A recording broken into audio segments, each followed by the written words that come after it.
Midjourney is one of the leading artificial intelligences and has always ranked among the first or second best AI for image generation. But today we're gonna get a glimpse of Midjourney Video, the company's own video generator. Is it on par with its image generation capabilities? Are we about to see an artificial intelligence that will surpass Google VO3? That's what we're gonna talk about in today's video, but first leave a comment below. Do you already use any artificial intelligence to generate videos? Write it down below. I wanna know. Let's go straight to my computer screen. I've brought in an American specialist to have a discussion with us. I'll be sharing my own thoughts since out of my 12 channels, at least 4 of them use AI to generate videos. And I want your comments too throughout the video so we can chat, all right? At the end, I'll share the name of the channel and the video so you can subscribe to his channel, all right? So let's get right to it. 3, 2, 1, go! Let's get started. Yes, Midjourney has started its first round of user evaluations for video. Now, it's important to point out here that this is like the very first version of the model. They're still training the model, so what we're seeing here isn't really refined yet. That said, I really think there are several clues here that give us an idea of how good Midjourney Video is going to be once it's finally fine-tuned. In the official announcement yesterday, when the video ranking was launched, Midjourney CEO David House warned that we would probably see a lot of issues and glitches since, obviously, they're still tweaking everything. So naturally, I dove right in and reviewed, I think, more than 500 videos. One interesting thing is that video AIs like Runway, for example, or Halumini Max, they started with video, but then on the same platform, they began generating images as well. And it's very interesting to generate an image in the same system where you're going to generate the video. Because obviously, the same system will understand it better and will animate the image created by its own system more effectively. That's the idea at first. Now, of course, you can, for example, use Halumini Max to generate a video from an image made in Midjourney. Or, for instance, the best image generator today is Flux Context. You can generate an image in Flux Context and animate it in Google in VO3. Or you can generate an image in Google's Image 4 and use Runway to animate it. In other words, you can definitely do these kinds of combinations. Let's go straight ahead and continue here. I really like this first frame here. Let's see how the animation turns out. And to be fair, I'm mainly showing the results that I think turned out well. Let's take a look at some strange results, mainly to set expectations. But for the purposes of this video, yeah, I'm kind of cherry picking these results. I think that's fair, considering this is the first version of a model that hasn't even been released yet. In today's terms, let's let them work before we, play Top Chef judges. So one of the first things that caught my attention was the model's ability to maintain that Midjourney aesthetic throughout the entire generation. And while that might seem kind of obvious, it's not something I would necessarily bet on. I think anyone who has ever used a Midjourney image to turn it into a video in any video generator, be it Runway, Kling, Minimax, or VO, has already experienced that situation where as the generation progresses, you kind of lose that main aesthetic. Even in a relatively simple generation like this, everyone has seen it. Results where the color temperature or saturation might change. Some cases where I think this works really well are with like animated animations, I would say. Yeah, here we have this character who, yes, is just a portrait. He's kind of looking around, talking, but stylistically and aesthetically, he stays the same. These types of generations can sometimes end up going in a sort of CGI direction or toward this kind of retrofuturistic hybrid result. To admit, there isn't a lot of movement happening here, but I think what interests me most is the continuity in terms of stylization and textures.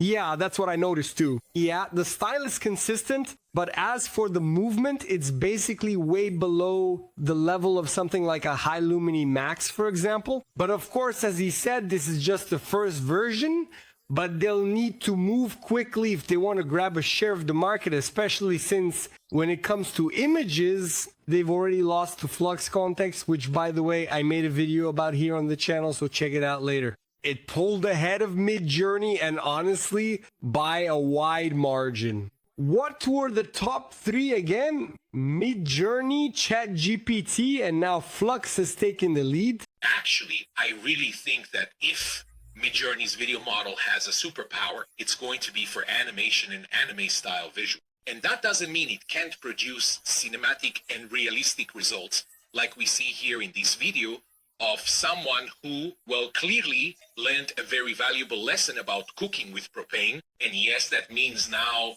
all our iconic and beautiful Midjourney women staring at the camera can blink and, slightly turn their heads to the right or even blow you a kiss. I'm telling you, sales of monitor wipes are going to skyrocket.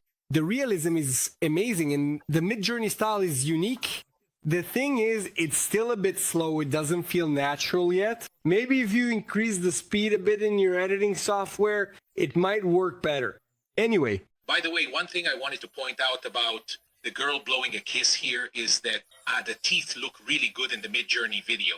Of course, it's not really fair, even though Google VO2 was already very good. But if you take a look here on my computer, where I have some results, and put up Google VO3, opening it here on my computer screen, and I hit play, you'll notice that the movement is much smoother, and on top of that, it already has background sounds and also lip sync. Hey guys, we're here on Paulista Avenue. Look, I'm gonna chat with these people here, all right? Hey guys, how's it going? Hey, all good? Hey guys, I'm here at the pyramids of Egypt. Man, look at the size of this. It's way bigger than it looks. Check this out. It's so beautiful. And even if you watch it without sound, look at how amazing the movement is. Both in the foreground here with the main character's movement and also the people in the background.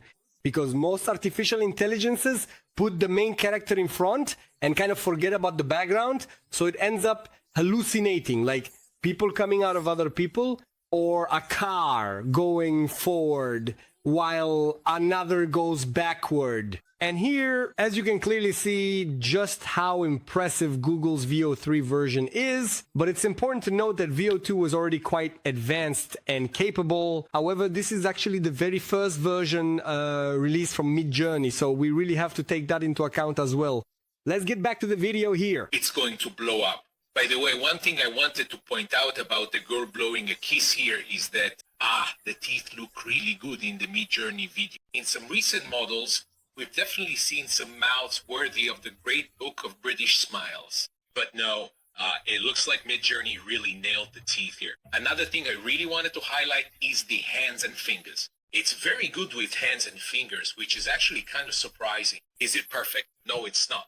But, hands and fingers are like the nightmare of AI-generated images and videos. And Hands, fingers, and eyes, right? Here, for example, the eyes didn't turn out very well. Look, it's kind of like the uncanny valley. If you look at these people here, focus on this woman, you'll see that the movement is good, but her eyes aren't. Yeah, but, hands and fingers are like the nightmare of AI-generated images and videos. And I, overall was really impressed with what I've seen in the Midjourney video. Remember, if you want to take these videos and make money with them here on YouTube, for example, I have a channel that has already surpassed 30,000 subscribers, and I make on average between $1,500 and $2,000 with that channel. But I have 12 channels on the platform, 9 of which are monetized. So I use artificial intelligence for video, image, audio, and avatars to make money on YouTube. But that's also just one of my 10 sources of income.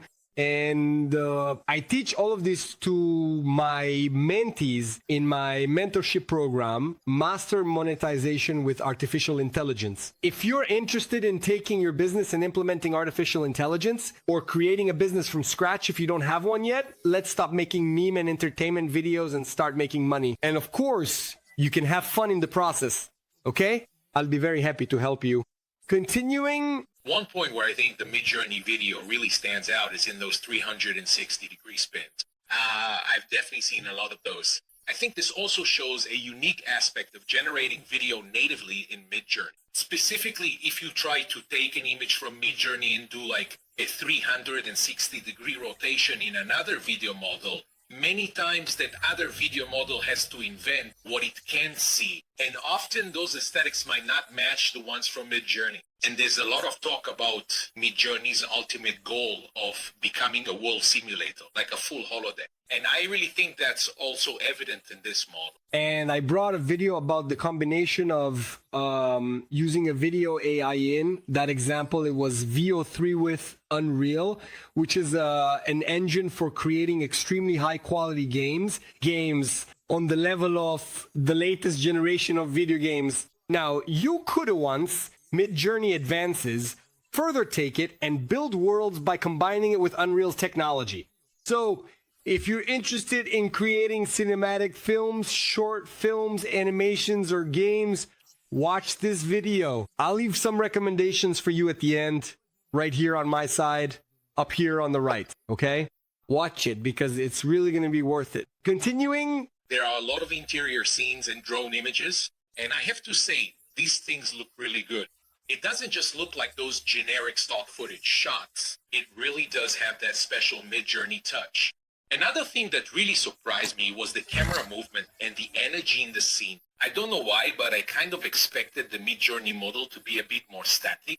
But no, actually, it really takes some risks at certain moments. It's worth noting that at launch, we definitely won't have any camera control. Camera movement like this really goes beyond just quality that raises the bar. That's what I mean. When you add movement, everything feels more natural than that kind of static thing, because when you're looking around and moving in the real world, there's a sense of dynamic cinema is like that, right? The camera is also moving along with you. And the prompt experience was described as average performance. So, it's not terrible, but it's not necessarily amazing either. And so, depending on how this ends up unfolding, this may or may not be a model for, maximum control. That said, it seems like you can get some pretty dynamic scenes with it. And again, the model really seems very good at contextually understanding what it's seeing.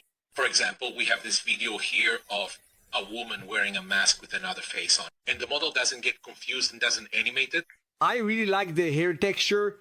It turned out impressive here, and the texture of the clothing also looks really good. Of course, here it gave that effect, right? It became sharp here and gave a blur effect, right? A more, how should I put it? More, let's say, not sharp, more blurred, right? Bokeh effect. The face of the mask, regarding the resolutions of the examples we've been seeing, they seem to be around 640 by 4. This one is a total Midjourney style, stylized for those who like it. Around 640 by 480, depending on the aspect ratio. I'm not sure what the final resolution will be at launch, but it was indicated that it probably won't be extremely high. I'm thinking 720. Besides that, there also won't be an upscaler, at least at launch.